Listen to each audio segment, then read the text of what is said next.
गुरुदिवस उपलक्षे भाषण। सम्माननीय सभापति महोदय, पूज्य गुरुजी गुरुमा वृंद और मोर आदरर छोट बड़ भाई भौणी माने समस्त को गुरुदिवसर अनेक अनेक अभिनंदन। गुरुदिवस उपलक्षे किछि भाषण देवाई मते सुजोग मिलुथिबारु मु निजको धन्य मने करुछि। समग्र देश में प्रतिवर्ष सेप्टेम्बर 5 तारिख दिन अत्यंत आनंद उल्लासर सहित गुरुदिवस पालन कराए।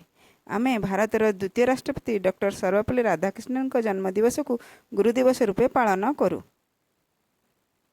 1962 मसीहा सेप्टेम्बर मास 5 तारिख ठारू गुरुदिवस पर्वटी पालन करा जाउअछि। गुरुदिवस पर्वटी एक जातीय पर्व। शिक्षक माननकु सम्मान देवा पई गुरुदिवस पालन करा जाउअछि।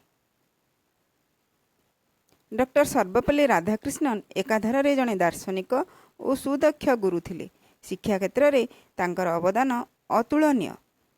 शिशुपाई पितामाता होउचंती प्रथम गुरु। विद्यालय को आसिया परे शिक्षक होउचंती तार द्वितीय गुरु। शिक्षक माने होउचंती समाजर मेरुदंड। छात्र माननकु सुनागरिक रूपे गढ़ी तोलिबारे शिक्षक माननकर अवदान अतुलनीय। शिक्षक माने होउचंती आमर पथ प्रदर्शक।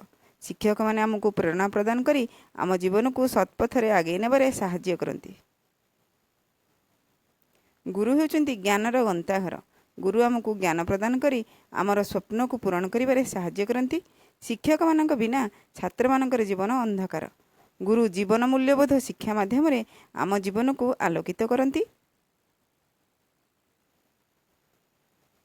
आमे माने सर्वदा गुरु को भक्ति और सम्मान करिबा उचित।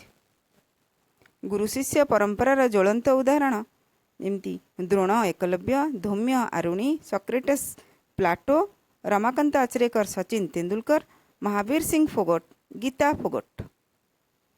छात्र माने समाज रे प्रतिष्ठित होई पारिले ताहा ही हेब गुरुंक प्रति उपयुक्त गुरु दक्षिणा। आमे आमर गुरु माननकु केबे भी जीवन रे भूली परिबा नाही। गुरु हेउचंती चिरनमस्य। संस्कृत रे एक श्लोक अछि। गुरु ब्रह्मा गुरु विष्णु गुरुदेव महेश्वर गुरु साक्षात परम ब्रह्म तस्मै श्री गुरवे नमः। मु एति कहि मोर वक्तव्य शेष करुछि। जय हिंद।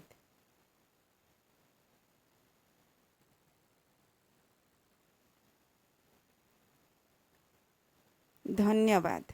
जदि वीडियोटी भल लगिला तेबे लाइक, शेयर और सब्सक्राइब करंतु।